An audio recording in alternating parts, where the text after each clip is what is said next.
Shalom GCC. Saya happy banget nih, hari ini kita akan bertemu untuk sama-sama memuji, menyembah Tuhan dan mendengarkan firman Tuhan yang pasti saya percaya di dalam sebuah ibadah tuh kita pasti akan mendapatkan janji dari Tuhan. Dan janji dari Tuhan itu pasti ditepati. Jadi saya mau mengajak kita semua untuk sama-sama bersemangat untuk kita bisa memuji Tuhan dengan luar biasa hari ini. Amin. Nih, mari kita sama-sama satu kita masuk ke dalam doa. Bapa, di dalam nama Tuhan Yesus, kami bersyukur memiliki Allah seperti Engkau, Allah yang luar biasa, Allah yang dahsyat dalam kehidupan kami Tuhan. Saat ini kami percaya Tuhan, kami adalah anak-anak Engkau yang diberkati. Kami percaya adalah anak-anak Engkau yang selalu Engkau iringi Tuhan. Dimanapun kami berada, dimanapun kami hari ini Tuhan, kami percaya Engkau Allah yang omnipresent, Engkau Allah yang selalu hadir, Engkau Allah yang maha hadir Tuhan dimanapun kami berada. Oleh karena itu Tuhan, kami mau satukan hati kami di dalam Engkau, untuk kami dapat memuji, menyembah Engkau, meninggikan nama Engkau. Biarlah ya Tuhan, hanya nama-Mu yang dimuliakan di tengah-tengah kami Tuhan. Kasih setia Tuhan melingkupi setiap kami. Mari setiap jemaat GCC yang siap untuk memuji dan menyembah Tuhan, sama-sama kita katakan amin. Haleluya. Boleh sama-sama bertepuk tangan kita. Ya Yesus yang dahsyat, katakan kasih setiamu. Kasih setiamu nyata bagiku. Ada hikmat kebajikan tersedia bagiku. Sebab Allah sanggup limpahkan segalanya, dan anugerahnya sangat besar bagiku. Sama-sama katakan, aku diberkati, aku dilimpahi, karena Allah sanggup untuk menyediakan. Aku diberkati, aku dilimpahi atas sempurna anugerah Tuhan bagiku.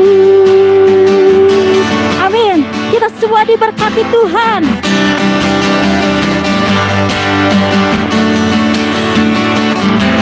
Sama-sama katakan, kasih setiamu Tuhan, kasih setiamu nyata bagiku. Hikmat kebajikan tersedia bagiku. Sebab Allah sanggup limpahkan segalanya, dan anugerahnya sangat besar bagiku. Aku diberkati, aku dilimpahi, karena Allah sanggup untuk menyediakan. Aku diberkati, aku dilimpahi atas sempurna anugerah Tuhan bagiku. Aku diberkati, aku dilimpahi, karena Allah sanggup, Dia sanggup. Katakan, aku diberkati, aku dilimpahi atas sempurna anugerah Tuhan bagiku. Amin. Kita percaya Allah kita Allah yang baik. Kita pasti diberkati Tuhan. Amin. Sama-sama kita memuji Tuhan. Kami diberkati Tuhan.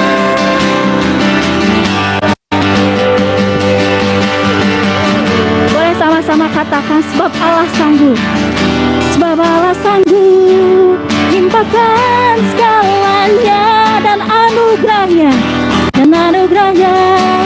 sangat besar bagiku. Sebab Allah sanggup, sebab Allah sanggup limpahkan segalanya,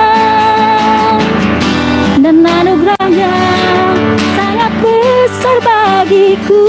sama-sama katakan, aku diberkati. Yes, aku dilimpahi karena Allah sanggup, Dia sanggup.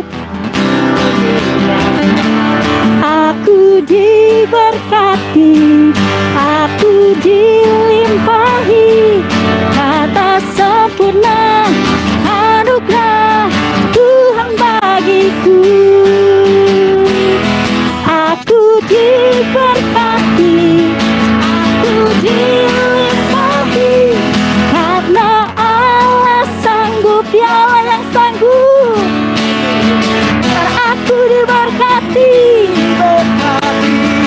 aku dilimpahi atas sempurna anugerah Tuhan bagiku. Oh dahsyat Tuhan.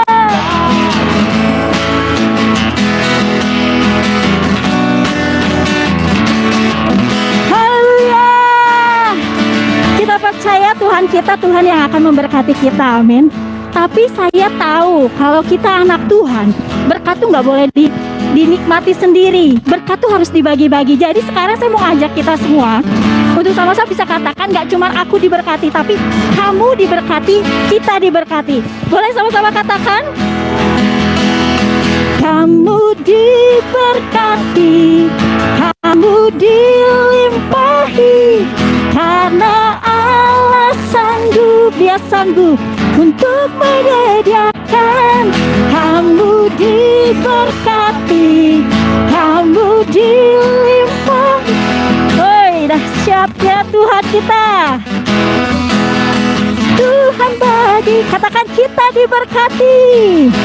Kita diberkati, kita dilimpahi karena Allah sanggup, Dia sanggup.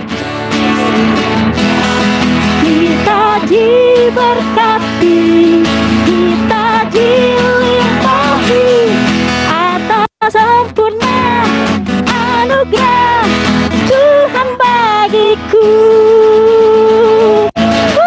Kita semua diberkati Tuhan, amin. Sungguh luar biasa Tuhan. Kami percaya kami anak-anak yang diberkati oleh Engkau Tuhan.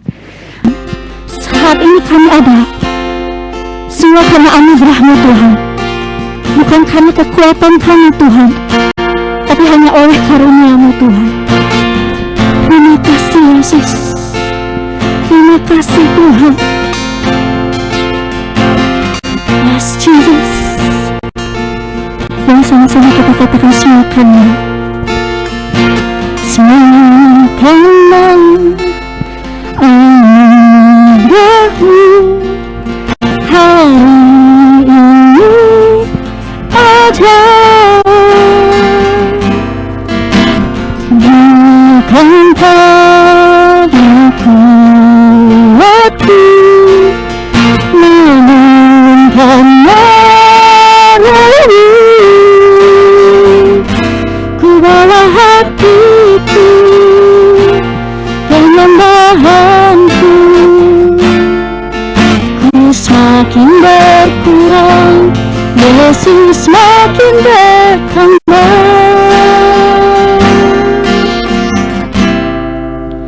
Mengikut Yesus, itulah kesukaan hatiku.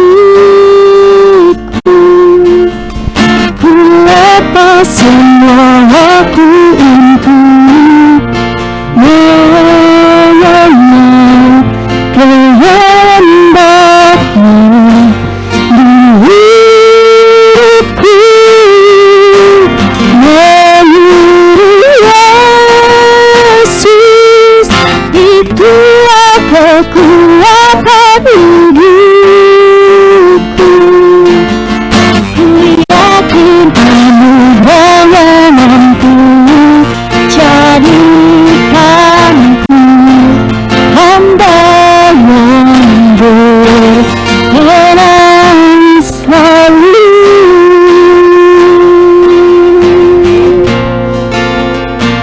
Jadikanku hamba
sukaan hatiku,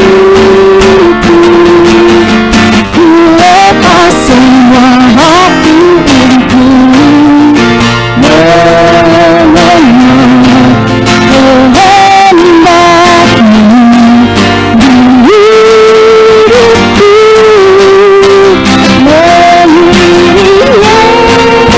Yesus, itulah kekuatan hidupku. Ku yakin anugerahnya mampu jadikanku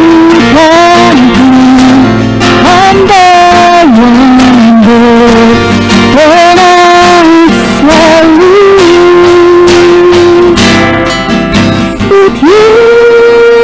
Yesus, itulah kesukaan hatiku, ku lepas semua aku untuk mengenal kehendaknya di hidupku.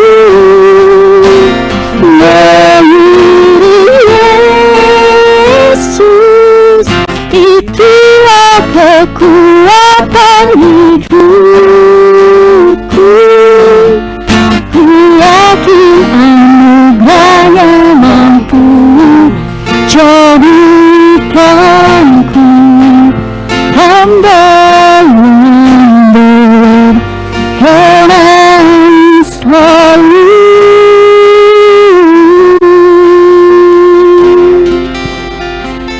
Ajar kami Tuhan, ajar kami Tuhan, ajarkan kami Tuhan. Yes Jesus, ajarkan setiap kami untuk menjadi hamba-Mu Tuhan. Ajarkan setiap kami untuk menjadi hamba-Mu Tuhan, mengikut Yesus, mengiring Yesus. Dan hari ini Tuhan, biarlah setiap mulut kami Tuhan menyatakan Engkaulah yang ditinggikan. Hari ini kami merendahkan hati di hadapan Engkau Tuhan, untuk kami dapat bersujud di hadapan Engkau Tuhan. Yes Jesus, so here I bow to you. Can you see Jesus? Jesus, be glorified in all things. For all my life I am yours, forever yours. Can you see? So here I bow, so here I bow to you. Can you see Jesus? Jesus, be glorified in all things. For all my life I am yours, forever. So here I bow, so here I bow to you. Jesus, be glorified in all things. For all my life I am yours, forever yours. Sama-sama katakan God here, God here, and now be lifted high. God here, God here, and now be glorified. God of heaven and earth, God we glory back to us. I am yours, forever yours. Katakan God here, God here, and now be lifted high. God here, and now be glorified. God of heaven and earth, God we glory back to us. I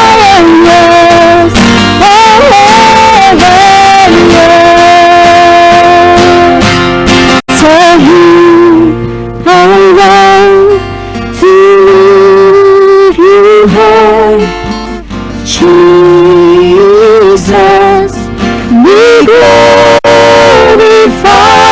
in all things.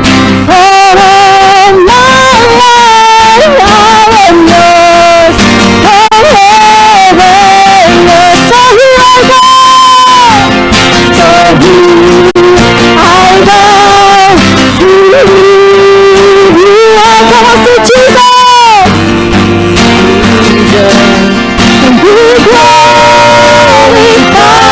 in all things. All of my life I am yours, forever yours. I am yours, forever yours. I am yours, forever yours. Yes, Jesus, benar Tuhan. Benar Tuhan, biarlah Engkau yang ditunjukkan di tempat ini Tuhan. Engkau hadir di sini Tuhan. Engkau yang ditinggikan di tempat ini Tuhan. Ini kami anak-anak-Mu Tuhan. Kami bersyukur memiliki Allah yang seperti Engkau Tuhan. Kami bersyukur memiliki Allah yang setia. Tapi kami lebih bersyukur Tuhan, karena kami dimiliki oleh Engkau Tuhan. Selamanya kami milik-Mu Tuhan. Selamanya kami milik-Mu Tuhan. Kami serahkan setiap mata kami Tuhan, pikiran kami, mulut kami, hati kami. Biarlah saat ini kami hanya tertuju kepada Engkau Tuhan. Dan biarlah Engkau ya Tuhan menyampaikan setiap kerinduan hati-Mu kepada setiap kami pribadi lepas pribadi.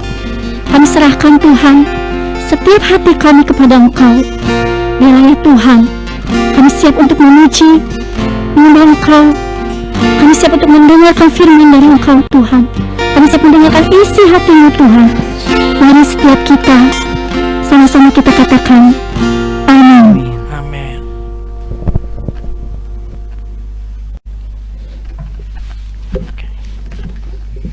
Yes, puji Tuhan, shalom jemaat yang dikasihi Tuhan. Kita bersyukur karena kesempatan ini kita kembali diberi kesempatan. Ya, hari ini, sore ini kita kembali diberi kesempatan untuk kita beribadah, berbakti bersama. Dan di bulan ini saudara, kita belajar satu tema di mana Tuhan mau kita diteguhkan dalam panggilannya yang utama, yaitu memuridkan saudara. Dan yang menarik, di dalam ayat yang terkenal yang pernah kita bahas dan mungkin diulang-ulang kita bahas, bagaimana di ayat itu menyatakan bahwa pergilah jadikanlah semua bangsa menjadi muridku dan ajarlah mereka melakukan segala sesuatu yang telah Yesus ajarkan kepadamu. Saudara, untuk menjadi pemurid yang baik, untuk kita bisa menjalani tugas yang Tuhan izinkan untuk kita pikul hari-hari ini menjadi pemurid yang baik, kita harus terlebih dahulu menjadi murid yang baik. Firman Tuhan hari ini kita akan sama-sama bahas, dan saya beri judul firman Tuhan hari ini adalah teachable heart. Hati yang mau diajar, saudara. Hati yang mau diajar ini merupakan satu sikap hati yang sangat penting dimiliki oleh setiap anak-anak Tuhan. Karena tanpa kerendahan hati, Tuhan tidak bisa membentuk setiap kita. Dan di situ saudara, saya kasih gambar, ada 3 gambar dalam judul itu saudara. Ada seorang yang menggenggam erat tanah saudara, dan di bawahnya ada seorang yang sedang membentuk ya sebuah tempat, sebuah vessel ya, di mana itu terbuat dari tanah liat. Dan di gambar yang di atas judul itu saudara, kita bisa lihat bagaimana dari tanah liat yang begitu keras dihancurkan, dilembutkan, dibentuk sedemikian rupa hingga akhirnya menjadi sebuah tempat yang bernilai lebih dari sekedar tanah. Ibarat hidup kita ini seperti tanah liat, saudara. Mungkin lingkungan kita sudah tidak menganggap kita sebagai pribadi yang berharga. Kita mungkin hari ini sudah diinjak-injak karena kesalahan kita di masa lalu, karena keputusan-keputusan kita di masa lalu, keluarga kita injak-injak, teman kita injak-injak kita dipandang gak bernilai, gak berharga. Tapi saya mau bilang, jika saudara hari ini masih hidup, Tuhan mau bentuk saudara. Masa lalumu boleh hancur, Masa lalumu boleh membuat engkau tidak berharga, dipandang tidak berharga hari ini. Tapi di dalam Tuhan tidak hanya bicara masa lalu, bahkan di dalam Tuhan, Tuhan bicara tentang masa depan. Di mana Tuhan mau bentuk hati saya dan saudara, menjadikan bejana, kita dijadikan bejana yang indah, saudara. Untuk itu milikilah hati yang siap untuk diajar. Ini adalah salah satu sikap hati yang dibutuhkan oleh seorang murid. Guru yang baik adalah atau pernah menjalani fase sebagai murid dan menjadi murid yang baik. Makanya dia bisa menjadi guru yang baik, saudara. Dan bagaimana kita bisa menjadi murid Tuhan yang baik? Minggu lalu Pastor Samuel sudah sampaikan buat kita semua tentang kita harus punya sikap hati yang percaya. Dan minggu ini kita sama-sama belajar, milikilah sikap hati yang mau diajar. Atau mungkin lebih familiar dikatakan dengan milikilah kerendahan hati untuk mau diajar, saudara. Ya, saya mau ingatkan kembali di awal tadi saya sudah sebutkan ada sebuah ayat di dalam kitab Matius 28 di slide saya tuliskan. Jangan sampai lupa hal ini, saudara. Firman Tuhan berbunyi demikian. Karena itu pergilah, jadikanlah semua bangsa muridku, kata Tuhan. Dan baptislah mereka dalam nama Bapa dan Anak dan Roh Kudus, dan ajarlah mereka melakukan segala sesuatu yang telah kuperintahkan kepadamu. Dan ketahuilah, saudara, Aku Tuhan menyertai kamu senantiasa sampai kepada akhir zaman. Sebelum kita mengajar orang, sebelum kita menularkan, mengimpartasikan value-value kebenaran firman Tuhan, kita harus terlebih dahulu memberi diri untuk dibentuk dan diajar. Ya, hari ini kita akan bahas satu tokoh yang luar biasa memuridkan, saudara, yang kehidupannya menjadi berkat luar biasa. Tokoh itu namanya Paulus. Mungkin saudara tidak pernah melihat di dalam kitab Paulus ini bagaimana Paulus dimuridkan, saudara. Memang tidak secara tertulis dituliskan bahwa Paulus ini dimuridkan oleh siapa. Tapi hari ini kita akan melihat beberapa hal yang menunjukkan bahwa Paulus pun sebelum dia mulai pelayanannya, sebelum dia menjadi guru yang baik, dia pun adalah seorang murid yang baik, saudara.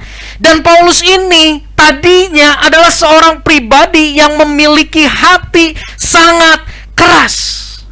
Dia punya hati yang begitu keras, saudara, terutama kepada yang namanya Yesus.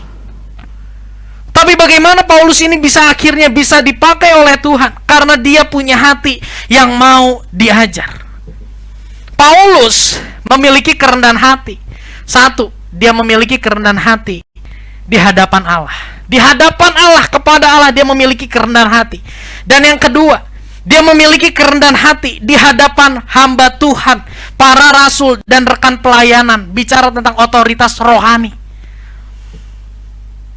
Tanpa kita memiliki kerendahan hati, saudara, ya, bicara tentang memuridkan ini hanya akan menjadi sebuah angan-angan. Sebelum kita memuridkan, kita harus menjadi murid yang baik. Dan sikap hati yang mau diajar itu merupakan hal yang sangat penting untuk kita semua miliki dalam hari-hari ini.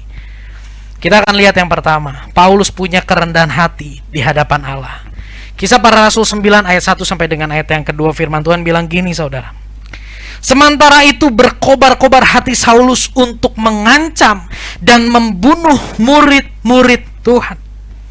Ia menghadap imam besar dan meminta surat kuasa daripada imam besar untuk dibawa kepada majelis-majelis Yahudi di Damsyik, supaya jika ia menemukan laki-laki atau perempuan yang mengikuti jalan Tuhan, ia menangkap mereka dan membawa mereka ke Yerusalem. Inilah latar belakang Paulus yang dikatakan sebagai seorang yang bernama Saulus saat itu, saudara. Dia hatinya begitu keras, dia hatinya begitu memberontak terhadap pribadi yang namanya Yesus. Bahkan dia menjadi seorang yang punya inisiatif untuk mengancam, membunuh para pengikut Yesus. Bahkan tidak berhenti di situ, dia diperlengkapi dengan kuasa, saudara. Dia diberi kuasa oleh imam besar untuk menangkap, untuk memenjarakan, menyiksa para pengikut Yesus. Dia mau pergi ke Damsyik, Lalu ada pengikut Yesus di sana, dia akan tangkap, dibawa ke Yerusalem, pusat pengajaran Yahudi. Tapi apa yang terjadi? Di jalan, Kisah Para Rasul 9 ayat yang ke-6. Firman Tuhan bunyi gini, tetapi bangunlah dan pergilah ke dalam kota. Di sana akan dikatakan kepadamu apa yang harus kau perbuat. Wow, mungkin saudara pernah baca bagian ini, tapi ketika saya baca dan renungkan bagian ini, saya mendapati suatu hal yang lain. Ketika Paulus ketemu sama Tuhan, Paulus bilang gini, siapakah engkau? Karena Tuhan tidak menampakkan diri. Tuhan hanya menyatakan dalam bentuk suara dan cahaya yang begitu terang. Sampai akhirnya Paulus nggak bisa lihat, saudara. Ya, dan dari suara itu dikatakan gini, sekarang kamu bangun, kamu pergi ke dalam kota, di sana akan dikatakan kepada kamu apa yang harus kamu perbuat.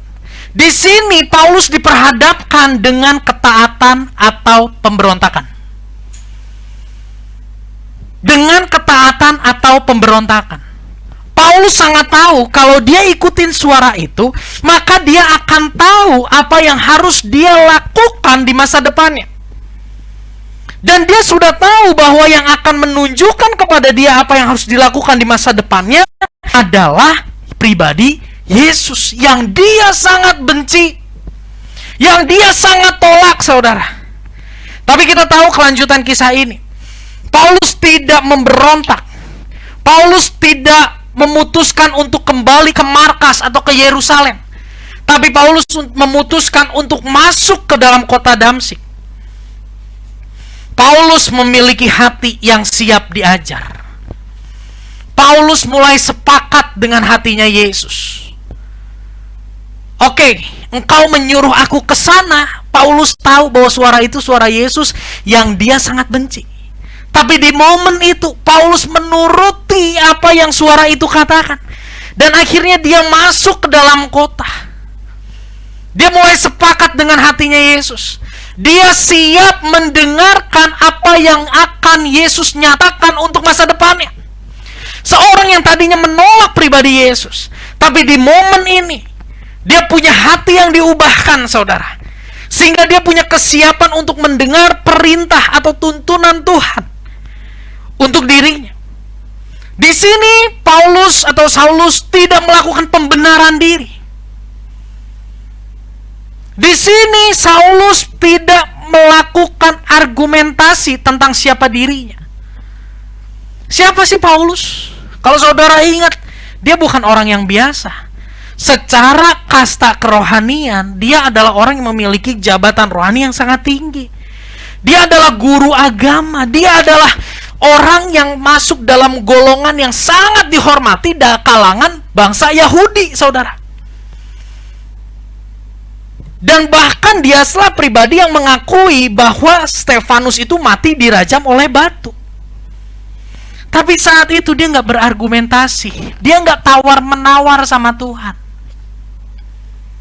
Inilah sikap hati yang mau diajar. Dan inilah yang menjadi awal perubahan hidup Paulus. Paulus yang tadinya menghidupi agenda pribadinya. Tapi lewat kisah ini menjadi permulaan. Berubah menjadi Paulus yang menghidupi agenda Tuhan di dalam dirinya. Tadi kita sama-sama nyanyikan, saudara, pujian. Mengiring Yesus, itulah kekuatan hatiku. Kekuatan yang memampukan kita untuk menjadi hamba yang setia. Saudara, jangan pernah berpikir ketika kita menjadi hamba yang setia maka hidup kita akan nyaman, hidup kita bergelimang harta. Ini yang terjadi dalam hidup Paulus. Ketika dia menjadi hamba yang setia kepada Tuhan, dia mengganti prioritas dalam hidupnya. Tadinya dia mengejar ambisi pribadinya, tadinya dia mengerjakan agenda pribadinya, sekarang dia mengerjakan agenda Tuhan. Saudara, pemazmur pernah katakan, Mazmur 25 ayat yang ke-9. Mazmur 25 ayat yang ke-9 firman Tuhan berkata, 8-9. Demikian firman Tuhan. Tuhan itu baik dan benar. Sebab itu ia menunjukkan jalan kepada orang yang sesat. Ia membimbing orang-orang yang rendah hati menurut hukum, dan ia mengajarkan jalannya kepada orang-orang yang rendah hati. Wow. Ternyata sikap rendah hati ini merupakan hal yang penting, saudara. Pemazmur dalam tuntunan Roh Kudus, dia mengatakan bahwa Tuhan menuntun dan mengajarkan kepada orang yang rendah hati. Ngajarin apa? Jalan yang harus ditempuhnya. Saudara, saya mau kasih tahu, di balik kehidupanmu, di balik keberadaanmu hari ini di dalam dunia, sesungguhnya ada kasih Tuhan yang besar yang ingin menuntun kehidupanmu menyelesaikan perjalanan hidup di dalam dunia. Dan bicara tentang kerendahan hati, ini bicara tentang hati yang siap untuk dipimpin, hati yang siap untuk dituntun. Betapa pentingnya kerendahan hati di hadapan Tuhan.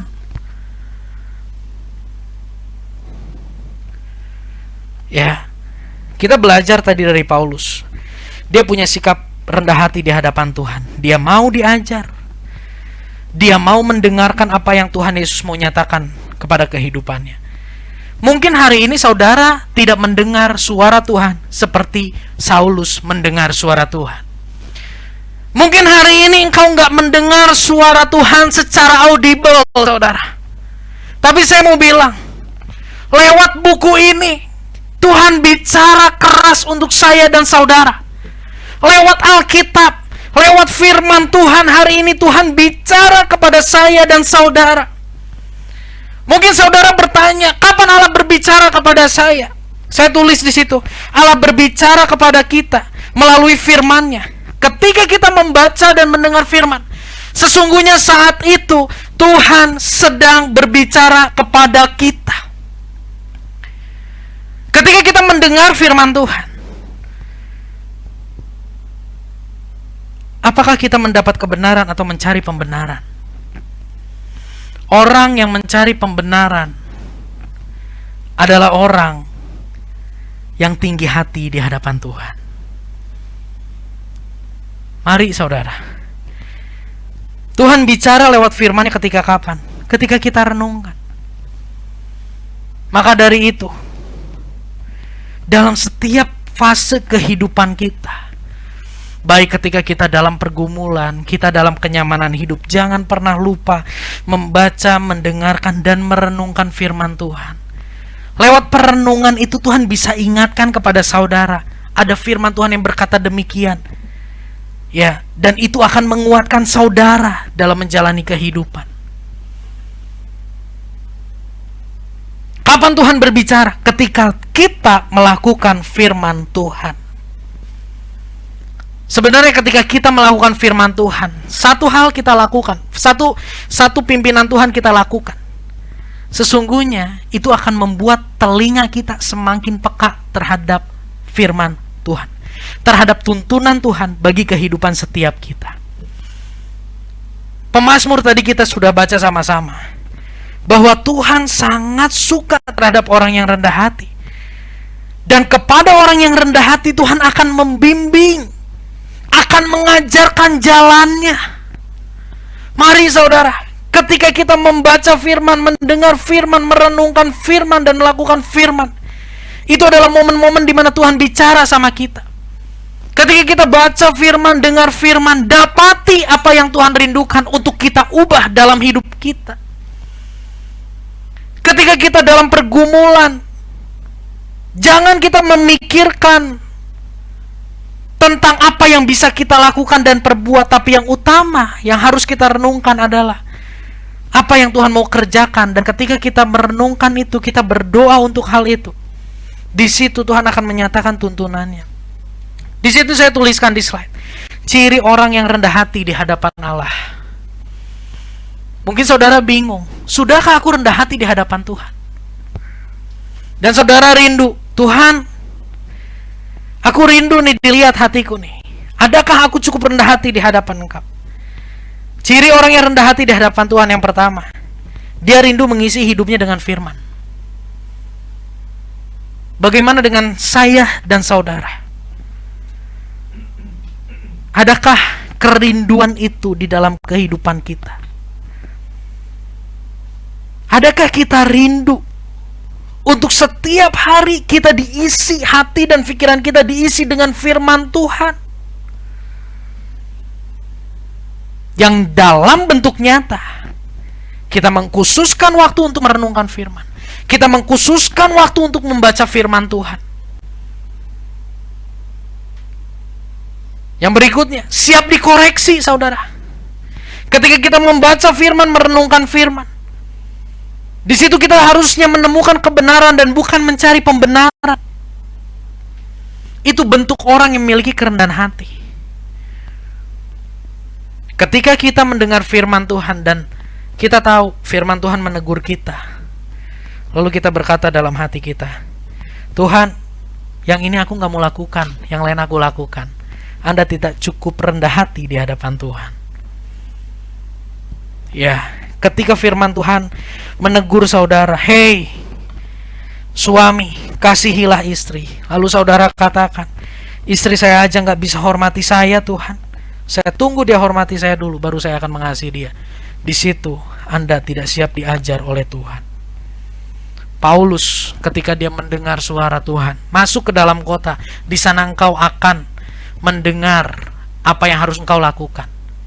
Dia taat. Ini bukan perkara yang mudah, saudara. Saya bertahun-tahun mengalami.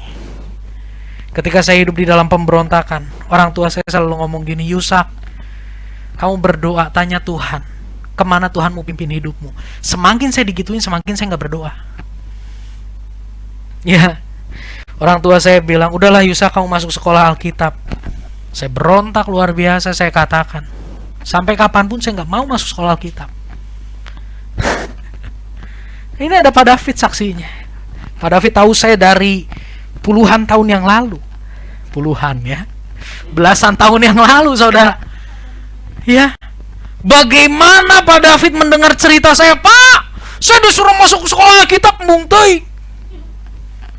Ya, semakin saya mendengar tentang Tuhan akan memimpin saya, semakin saya memberontak. Tapi ketika Paulus mendengar bahwa Tuhan akan memimpin, akan membukakan apa yang harus Paulus lakukan selanjutnya, Paulus punya sikap yang rendah hati dan mau diajar. Di situ saya tuliskan, bukan sekedar siap dikoreksi, tapi menghidupi firman Tuhan. Ini juga merupakan bentuk kerendahan hati. Mengganti kebenaran kita dengan kebenaran Tuhan. Ini merupakan bentuk kerendahan hati tanpa kompromi dan negosiasi. Seringkali kita manusia kebanyakan kompromi dan negosiasinya. Tuhan, aku mau lakukan hal ini kalau gini, Tuhan. Aku mau hormati dia kalau dia mengasihi aku. Aku mau mengasihi dia kalau dia menghormati aku. Selalu bersyarat. Tapi orang yang rendah hati, orang yang punya sikap hati yang mau diajar, dia dengan penuh kerelaan, saudara, mengganti apa yang menjadi agendanya dengan agenda Tuhan. Pembenaran dan negosiasi adalah bentuk keangkuhan di hadapan Tuhan. Kabar baiknya, jika hari ini saudara merasa, aku tahu aku harus rendah hati, aku tahu bahwa aku ditegur sama Tuhan, tapi kok aku lebih melihat kesalahan orang lain dibanding kesalahanku. Aku mulai putus asa karena aku tidak punya hati yang rendah hati. Gimana caranya punya hati yang siap diajar?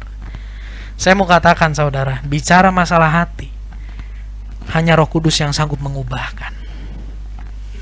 Jadi kalau hari ini saudara mendengar firman Tuhan di rumah, ada juga yang di tempat ini, jika saudara merasa bahwa aku masih terlalu sombong, aku masih pakai firman Tuhan untuk mencari pembenaran, minta sama Roh Kudus. Minta sama Roh Kudus mengubahkan hati kita, untuk kita punya hati yang siap diajar, untuk kita punya kerendahan hati di hadapan Tuhan. Sebelum Paulus rendah hati terhadap para rasul, nanti kita akan bahas, dia terlebih dahulu rendah hati terhadap Tuhan. Saudara, tanpa kita punya sikap hati rendah hati di hadapan Tuhan, kita nggak akan pernah bisa rendah hati di hadapan manusia. Sehebat apapun manusia, kita akan selalu mencari kesalahannya, kita akan selalu mencari kelemahannya, dan kita nggak mau orang itu dipakai oleh Tuhan untuk kehidupan kita. Yang pertama, bagaimana Paulus bisa mengalami lawatan Tuhan, bisa mengalami kehidupan yang diubahkan. Kita belajar hari ini. Yang pertama, Paulus punya sikap rendah hati di hadapan Tuhan. Paulus punya sikap hati yang mau diajar sama Tuhan. Ya, Tuhan step by step, saudara, lewat firman-Nya kita keras, lewat teguran orang terdekat kita keras, gak cukup rendah hati. Jangan salahkan Tuhan ketika Tuhan mengizinkan kita mengalami satu fase kehidupan yang begitu berat. Tapi saya mau katakan, fase kehidupan yang begitu berat itu bisa menjadi arena terbaik untuk Tuhan merubah, melembutkan hati kita yang keras. Saudara, dalam kitab Markus pasal yang ke-6, kita nggak baca, tapi ada sebuah kisah bagaimana Yesus berjalan di atas air. Saudara tahu kenapa murid-murid diizinkan Tuhan mengalami badai? Yesus ada di pinggir pantai, murid-murid menyeberang danau, ada badai yang begitu hebat, murid-murid keletihan. Kenapa Tuhan izinkan mereka berjalan sendiri sedangkan Tuhan di pinggir? Karena firman Tuhan katakan, hati mereka tetap degil, saudara. Ketika melihat mujizat Tuhan, hatinya tetap degil. Ketika diingatkan firman Tuhan, hatinya tetap degil. Dan Tuhan izinkan mereka masuk dalam satu fase kehidupan yang gak bisa mereka kontrol. Saya sangat bersyukur untuk yang namanya COVID-19. Kenapa saya bersyukur? Karena saya menemukan banyak orang yang ketika diizinkan Tuhan masuk dalam COVID-19, dia menemukan satu kondisi, aku nggak bisa tanpa Tuhan. Dia menemukan sesuatu yang sebelumnya tidak bisa disentuh, tidak bisa diingatkan oleh hamba Tuhan, tidak bisa diingatkan oleh firman Tuhan yang dibaca, tidak bisa diingatkan oleh keluarga. Tapi di dalam COVID-19 itu Tuhan hancurkan setiap kekerasan hati, kesombongan. Dan banyak orang yang hatinya diubahkan. Mungkin saudara hari ini tidak menghadapi yang namanya COVID-19, tapi ada satu kondisi di mana Tuhan izinkan saudara udah lakukan yang terbaik, tapi hasilnya jauh dari prediksi, jauh dari ekspektasi saudara. Saya mau katakan, Tuhan gak jahat, tapi Tuhan mau menyadarkan engkau bahwa engkau perlu Tuhan. Tuhan mau mengubah hatimu menjadi hati yang siap dan mau diajar oleh Tuhan. Rendah hati di hadapan Tuhan. Setelah Paulus mengalami perjumpaan dengan Tuhan, hidupnya diubahkan. Bukan cuma kepada Tuhan dia rendah hati, tapi juga kepada orang-orang yang saat itu sudah terlebih dahulu mengalami perjumpaan dengan Tuhan. Saya tuliskan di dalam kitab Kisah Para Rasul 9 ayat 17 dan 19, demikian firman Tuhan. Lalu pergilah Ananias ke situ dan masuk ke rumah itu. Ia menumpangkan tangannya ke atas Saulus, katanya, Saulus saudaraku, Tuhan Yesus yang telah menampakkan diri kepadamu di jalan yang engkau telah lalui, telah menyuruh aku kepadamu supaya engkau dapat melihat lagi dan penuh dengan Roh Kudus. Ayat 19 bagian B, firman Tuhan mengatakan, Saulus tinggal beberapa hari bersama-sama dengan murid-murid di Damsyik. Di ayat yang ke-17 diceritakan ada seorang yang bernama Ananias datang tiba-tiba tumpangin tangan ke atas Saulus. Saudara, di awal saya tadi ceritakan bagaimana Saulus adalah seorang yang berpendidikan tinggi luar biasa.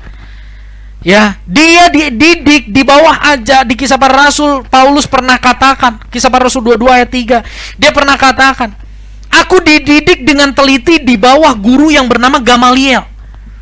Dia adalah seorang guru, salah satu guru terbaik tentang agama Yahudi. Siapa Ananias? Gak banyak diceritakan, saudara. Ananias gak punya jabatan, Ananias gak terkenal, Ananias nggak sekolah Alkitab. Tapi ketika Ananias datang, Ananias tumpang tangan, Saulus nggak berontak. Saulus nggak bilang gini, jangan tumpang tangan, kamu nggak tahu siapa saya. Saya usia lebih tua dari kamu. Saya pendidikan lebih tinggi dari kamu. Kamu tahu apa tentang Allah Israel? Aku belajar, aku lebih tahu. Dia nggak lakuin itu. Dia diam. Dia ingat bahwa berapa waktu lalu Tuhan katakan, Tuhan akan menyatakan apa yang harus engkau lakukan. Dia rendah hati di hadapan Tuhan. Baru dia bisa rendah hati sama yang namanya Ananias. Orang yang gak terkenal. Orang yang mungkin saat itu tidak terpandang. Kalau Petrus mungkin ya, karena sudah teruji Petrus kok 3.000 orang bertobat. Ananias, siapa Ananias? Mungkin salah satu dari 3.000 orang yang bertobat lewat khotbahnya Petrus. Tapi di sini kita bisa lihat bagaimana Paulus memiliki kerendahan hati. Dan dia tinggal bersama-sama dengan para murid. Dia tinggal bersama-sama dengan orang-orang yang lebih dahulu mengalami perjumpaan dengan Tuhan. Dan dia bisa bekerja sama dengan yang namanya Barnabas. Tidak diceritakan banyak siapa Barnabas, tapi sangat mungkin dia orang yang secara ekonomi cukup tinggi, karena di Kisah Para Rasul di awal dikatakan dia menjual tanah dan hasilnya dibagikan. Tapi kita nggak tahu secara pendidikan seperti apa, tapi kita tahu bagaimana Barnabas bersandingan dengan Paulus. Paulus mau bekerja sama dengan Barnabas. Dia nggak membawa embel-embel, saya sekolah teologi, saya lebih pintar dari kamu, saya lebih hebat dari kamu, usia saya lebih tua dari kamu, pelayanan saya lebih lama dari kamu, orang lebih mengenal saya daripada mengenal kamu. Itu tidak dinyatakan oleh Paulus. Tapi Paulus hidup berdampingan dengan para hamba Tuhan. Paulus berdampingan dengan Petrus yang adalah seorang nelayan, saudara. Ya, Paulus berdampingan dengan Yohanes yang adalah seorang yang sangat sederhana. Di situ juga ada yang namanya Matius, murid Yesus yang namanya Matius. Dia adalah seorang pemungut cukai. Dia nggak katakan, siapa lu pendosa. Sekalipun Saulus tahu latar belakang teman-teman pelayanannya, tapi itu tidak menjadikan dia merendahkan teman-teman pelayanannya. Dia tetap tunduk terhadap otoritas rohani, saudara. Dan ada mentor Paulus. Paulus pun dimentor walaupun secara tidak jelas tertulis. Saudara, ada seorang yang bernama Simon Kirene. Saudara pernah dengar Simon Kirene? Pernah ya? Siapa sih dia? Dia adalah orang yang dipaksa untuk bantu Yesus pikul salib waktu naik ke Golgota. Simon Kirene ini di dalam Kisah Para Rasul 13 ayat yang ke-1 disebut juga Simon orang Niger atau Simon dari Niger. Dan kalau saudara baca di Kisah Para Rasul 13 ayat 1, di situ dikatakan gini, di Antioquia ada beberapa pengajar, salah satunya adalah Simon orang Niger. Dan Tuhan menyuruh kepada pengajar-pengajar itu untuk menumpangkan tangan kepada Paulus dan Barnabas untuk diutus memberitakan Injil. Oke, itu Simon orang Niger. Ya, dan di dalam kitab Roma pasal yang ke-16 ayat 13, Paulus bilang gini, sampaikan salamku untuk Alexander dan Rufus, yang ibunya juga adalah ibu bagiku. Paulus katakan di dalam Roma 16 ayat 13 bahwa ibu dari Rufus adalah ibu juga bagi Paulus. Rufus di dalam kitab Matius 27:32, Rufus dan Alexander ini adalah anak Simon Kirene. Di dalam Roma, Paulus bilang gini, salam untuk ibunya Rufus yang adalah juga ibu bagiku. Artinya Paulus pun menganggap bahwa Simon dari Niger ini adalah bapaknya secara rohani. Sangat mungkin Paulus pun banyak dinasehati, dimotivasi bertukar pikiran dengan yang namanya Simon dari Kirene. Berpendidikan teologi, nggak tahu, nggak dijelaskan. Tapi nggak banyak kisah tentang Simon Niger ini. Kisahnya adalah dia dipaksa untuk panggul salibnya Yesus naik ke atas Golgota. Di sini kita bisa belajar. Paulus punya kerendahan hati terhadap Tuhan, terhadap otoritas yang ada di atasnya. Sekalipun dia tahu kelemahan otoritas yang ada di atasnya. Di situ saya tuliskan di slide. Bentuk kerendahan hati di hadapan manusia. Paulus bersedia dibimbing, mendengarkan bimbingan dan melakukan bimbingan. Paulus bersedia bekerja sama dengan mantan pemungut cukai. Paulus bersedia bekerja sama dengan mantan nelayan yang kayaknya lebih rendah daripada dia derajatnya. Namun demikian, Paulus tidak merendahkan sekalipun memiliki sesuatu yang dirasa lebih baik. Ini kerendahan hati. Mari saudara, mengiring Tuhan adalah sebuah perjalanan di mana Tuhan mau bentuk dan mau pakai hidup kita. Untuk itu milikilah kerendahan hati di hadapan Tuhan. Ketika kita berhadapan dengan firman Tuhan, terima kebenaran dan jangan cari pembenaran lewat firman Tuhan. Ya, contoh pembenaran dalam firman Tuhan. Orang tua saya bilang gini, Yusak, kamu ibadah itu harus yang sungguh-sungguh. Takut akan Tuhan. Lakukan firman Tuhan. Hormati firman Tuhan. Hormati orang tua. Lalu saya bilang apa? Saya bilang gini, firman Tuhan juga bilang, Bapak-bapak jangan sakiti anakmu. Anda telah menyakiti hatiku, minta dihormati.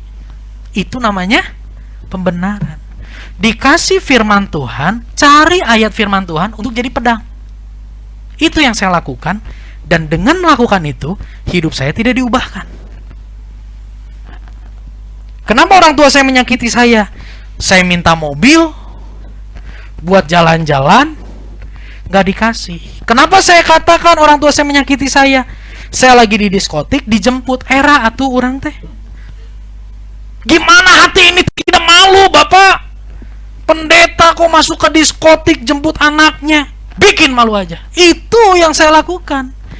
Jadi untuk menghormati orang tua saya bilang, bapak-bapak jangan sakiti anakmu. Itu orang yang membaca firman Tuhan untuk mencari pembenaran. Ayat dalam firman Tuhan dijadikan pedang untuk menyerang. Itu bukan orang yang rendah hati. Rendah hati di hadapan Tuhan. Rendah hati di hadapan sesama. Rendah hatilah terhadap otoritas yang Tuhan percayakan ada di atas kita. Saudara, satu hal yang saya percaya, bahwa jika saudara ditempatkan Tuhan menjadi bagian dari sebuah komunitas yang bernama Jerusalem Community Church, yang dipimpin, yang dipercayakan oleh Tuhan untuk memimpin adalah Yusak Setiawan bersama dengan Ibu Gembala. Di sini juga ada Bapak Pembina beserta Ibu Pembina. Saya mau katakan, milikilah kerendahan hati. Milikilah kerendahan hati. Sekalipun saudara mengetahui kekurangan dan keterbatasan kami.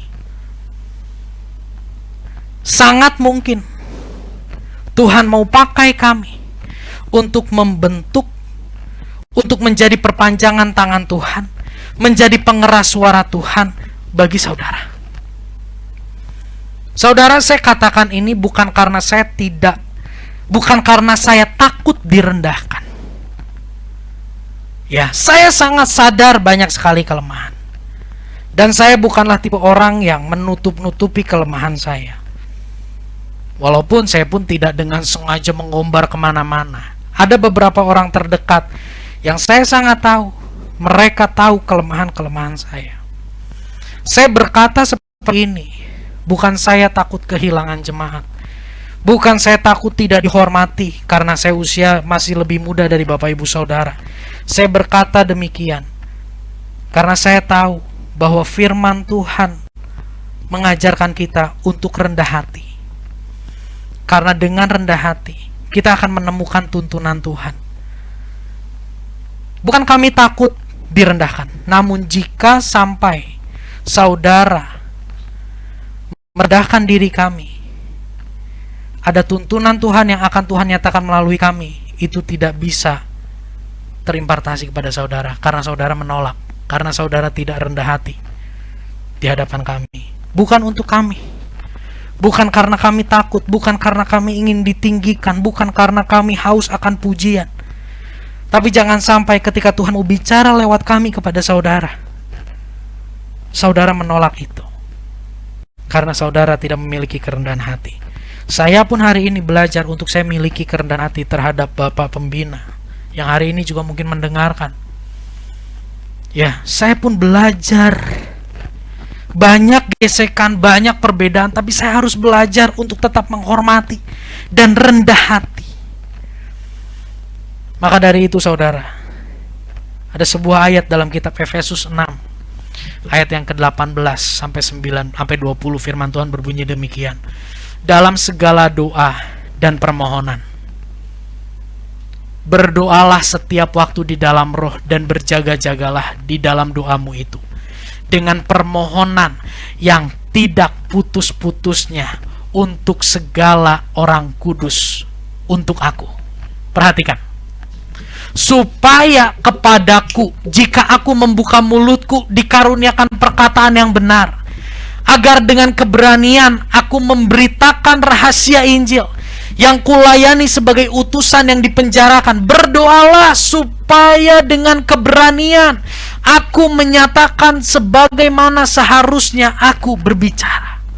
Ini satu permohonan dari Paulus, saudara, kepada jemaat yang dia digembalakan di Efesus. Paulus mohon, doakan aku supaya apa? Supaya aku terus bisa memperkatakan perkataan yang benar. Ketika perkataan yang benar dikatakan, saudara, di situ yang mendengar akan menemukan teguran. Dan Paulus katakan, berdoa supaya aku juga punya keberanian untuk memperkatakan kebenaran. Tadi saya katakan, dengan segala kerendahan hati, saudara, milikilah kerendahan hati di hadapan otoritas yang Tuhan percayakan secara rohani, terhadap Bapak Pembina, Ibu Pembina, terhadap saya selaku Gembala Sidang dan juga Ibu Gembala Sidang, sekalipun kami punya banyak kelemahan. Milikilah kerendahan hati. Dan dengan segala kerendahan hati, saya minta saudara, doakan saya. Doakan Bapak Pembina, doakan Ibu Pembina, doakan saya bersama dengan Ibu Gembala. Bukan sekedar mendoakan untuk terluput dari masalah dan pergumulan, tapi doakan supaya saya bersama dengan Bapak Pembina bisa terus memiliki perkataan yang benar dan memiliki keberanian untuk memperkatakan kebenaran. Disitulah saudara akan menemukan tuntunan Tuhan di dalam kehidupanmu. Saya percaya Tuhan belum selesai buat hidupmu. Tuhan mau pakai hidupmu dengan luar biasa. Milikilah kerendahan hati di hadapan Tuhan. Milikilah kerendahan hati di hadapan hamba-hamba Tuhan. Ada sebuah pujian, saudara, yang berbunyi gini. Tuhan yang besertaku. Senang ya semuanya disertai Tuhan ya. Tuhan yang hidup, penuh kuasa, dengan iman berseru, harapkan sekarang Tuhan bekerja. Sampai di situ dulu. Pujian ini menceritakan bagaimana Tuhan yang besertaku adalah Tuhan yang hidup penuh kuasa. Kita senang saudara disertai oleh Tuhan. Tapi yang seringkali menjadi doa kita, biarlah kuasamu membuka jalanku. Biarlah kuasamu menolong supaya masalahku cepat selesai. Tapi saya mau bilang hari ini, Tuhan lebih senang membentuk hatimu melalui kondisi keterpurukan dibanding membuka jalan untuk engkau menemukan jalan keluar namun hatimu tidak berubah. Pujian ini refnya katakan, jamahan Tuhan berarti bagiku, itu yang dapat memulihkanku. Ku andalkan kuasa-Mu, Yesus Tuhanku. Segenap hidupku percaya padamu. Jamahan Tuhan berarti bagiku. Yes Lord, itu yang dapat memulihkan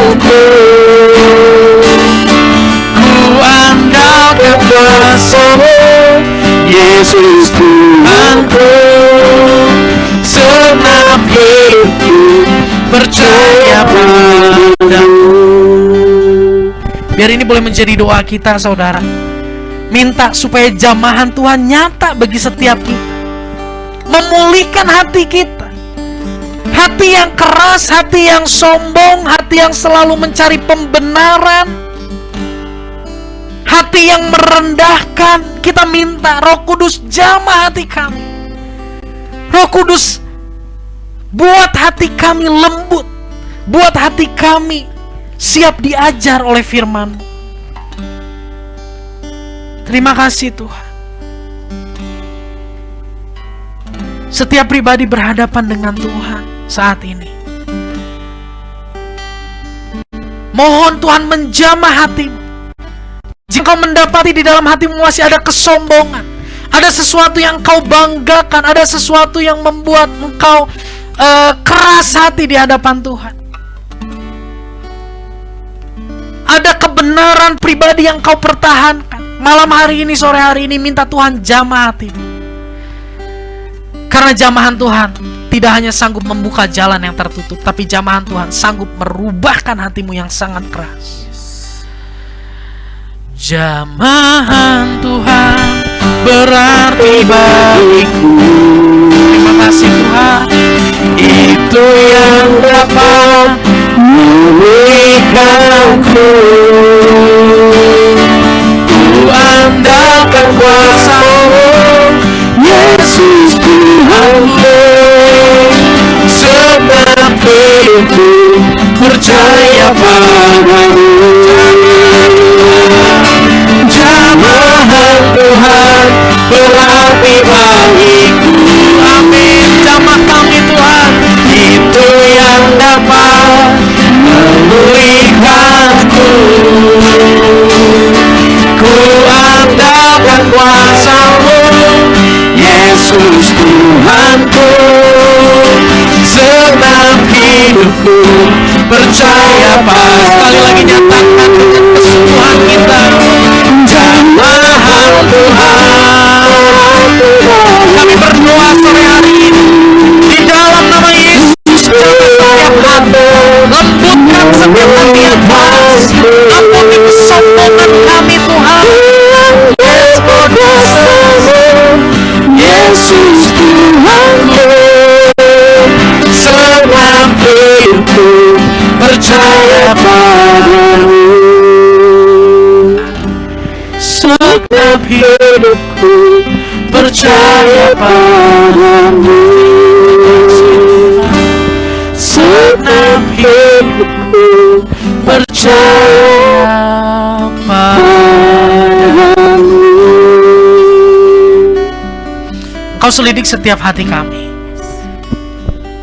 Adakah kesombongan di hadapan Tuhan di dalam hati kami? Ampuni kami Tuhan. Biar kasih-Mu yang penuh kuasa itu menjamah setiap kami pada sore ini, merubah hati kami sehingga kami punya kerendahan hati di hadapan Tuhan. Jika hari ini Engkau mendapati kami merendahkan pemimpin kami Tuhan, Engkau mendapati kami ada sikap hati memandang rendah pemimpin rohani yang Tuhan tempatkan bagi kami, ampuni kami Tuhan, dan ubah hati kami. Ketika kami tahu kelemahan, ketika kami tahu kekurangan dari pemimpin kami, berikan kepada kami kerelaan Tuhan untuk menjadi perpanjangan tangan Tuhan, menopang pemimpin kami yang telah Tuhan percayakan. Kami berdoa untuk setiap pemimpin rohani yang Tuhan percayakan ada dalam hidup kami. Bapak pembina, Ibu pembina, Bapak gembala, Ibu gembala, kami berdoa di dalam nama Yesus Tuhan. Biarlah kebenaran itu terus ada dalam hidup mereka, dalam mulut mereka, dalam perkataan mereka. Biarlah keberanian untuk memperkatakan kebenaran itu ada di dalam hidup otoritas di atas kami, sehingga kami ditegur, sehingga kami diingatkan untuk tetap setia kepada Tuhan sampai akhir hidup kami. Terima kasih buat sore hari ini Tuhan. Kami bersyukur Engkau sudah pimpin ibadah dari awal hingga akhirnya. Berkati Tuhan hamba-hambamu yang sudah melayani Engkau. Korosi, Cimila, Tuhan yang berkati, yang sudah memimpin kami dalam memuji Tuhan. Tuhan pakai dengan luar biasa. Juga setiap operator Tuhan yang bekerja melayani Engkau pada sore ini, Tuhan yang berkati. Sebelum kami berpisah, kami rindu berdoa untuk bangsa dan negara kami. Di tengah keterpurukan Indonesia, kami percaya kasih setiamu jauh lebih besar dari semuanya itu. Kuasamu sanggup memulihkan bangsa dan negara kami. Kami berdoa di dalam nama Yesus, pulihkan Indonesia. Dalam nama Yesus, lawat Indonesia, dan damai sejahtera Tuhan turun di tengah bangsa dan negara kami. Memberkati para pemimpin kami Tuhan, dalam keterbatasan, kelemahan mereka dalam memimpin. Biarlah kuasamu yang sempurna itu boleh menolong, menopang mereka. Hikmat Tuhan boleh menyertai mereka dalam pengambilan keputusan di masa-masa sulit ini. Penyebaran pandemi, masalah perekonomian, keamanan, dan semuanya Tuhan kami serahkan dalam tangan Tuhan. Malam hari ini kami juga berdoa Tuhan untuk saudara-saudara seiman kami yang sedang dalam kedukaan karena ditinggal oleh pribadi, oleh orang yang sangat dikasihi. Ibu Meing, Ibu Flora, Saudari Maya Tuhan, kami berdoa di dalam nama Yesus, damai sejahtera Tuhan menyertai mereka. Kekuatan penghiburan yang datangnya dari Roh Kudus hadir menopang mereka melewati masa-masa kedukaan ini. Kami berdoa Tuhan untuk saudara seiman kami yang dalam waktu dekat akan melakukan pemeriksaan.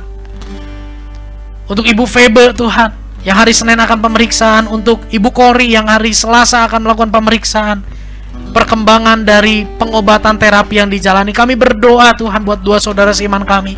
Dalam nama Yesus, Tuhan yang persiapkan dua hamba-Mu ini untuk menerima setiap apa yang Tuhan izinkan terjadi dalam hidup mereka. Kami percaya kuasa-Mu sanggup Tuhan mengabulkan setiap doa seru mereka.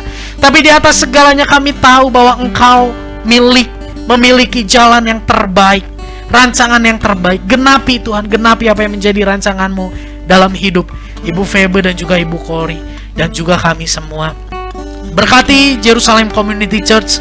Pakai terus kami untuk menjadi komunitas yang membawa semua orang yang ada di dalamnya mengenal, mengalami Yesus dengan benar. Bawa kami untuk semakin antusias bersaksi, antusias melakukan firman Tuhan, dan antusias untuk membagi hidup kami, memuridkan orang-orang yang ada di sekitar kami bagi kemuliaan nama-Mu. Dan sebelum kami berpisah Tuhan, kami mau terima berkat yang datangnya daripada Allah Bapa. Terimalah segala berkat daripada Allah Bapa, cinta kasih daripada Tuhan Yesus Kristus, persekutuan dengan Roh Kudus, hati yang mengasihi Tuhan, hati yang rindu dekat dengan Tuhan, hati yang penuh kerelaan dan sukacita melakukan firman Tuhan, ada saat ini sampai selama-lamanya. Memberkati keluarga, hubungan orang tua, suami istri, kakak adik, Tuhan pulihkan komunikasi dalam keluarga, Tuhan pulihkan dalam nama Yesus. Perekonomian, studi, pergaulan, masa depan, kesehatan, pekerjaan, semua yang Tuhan percayakan pada kami. Ajar kami untuk kelola itu semua dengan mengandalkan Tuhan, sehingga kami boleh memperoleh yang terbaik daripada-Mu, dan kemuliaan hanya bagi nama Bapa di sorga. Terima kasih Tuhan, terima kasih Bapa. Di dalam nama Tuhan Yesus kami berdoa, amin.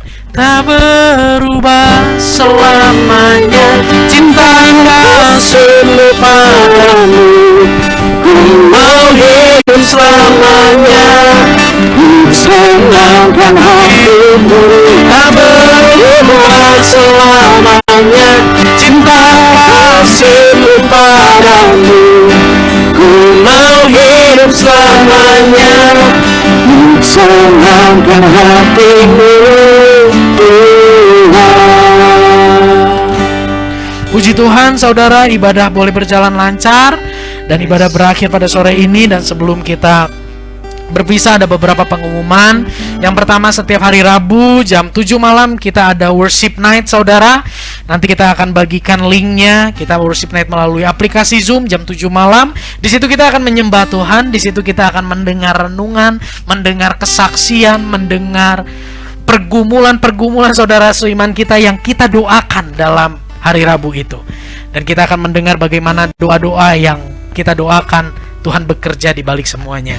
Kita juga, saya mengingatkan, setiap hari Jumat juga kita ada Bible Study, saudara, jam 6 sore. Ya, saya undang saudara melalui aplikasi Zoom juga untuk kita bergabung. Terus kita hari-hari ini membahas kitab Wahyu, saudara. Biarlah kita boleh semakin mengenal dan mengalami Tuhan. Dan untuk saudara yang ingin didoakan secara pribadi, konseling secara pribadi, dilayani pribadi, boleh menghubungi. Ada kontak di situ, kontak saya dan juga Ibu Gembala. Saudara boleh menghubungi. Sekarang saya udah punya Ibu Gembala, saudara. Jadi yang ibu-ibu ya, yang perempuan-perempuan boleh ya langsung kontak ke Ibu Gembala. Ya, setelah sekian tahun tidak ada Ibu Gembala, puji Tuhan, Tuhan sudah percayakan Ibu Gembala buat kita semua. Ya, dan juga untuk persembahan dan persepuluhan, boleh Bapak Ibu transferkan ke rekening BCA 15703300043. Sekian pengumuman. Selamat hari Minggu. Tuhan Yesus memberkati kita semua. Puji Tuhan.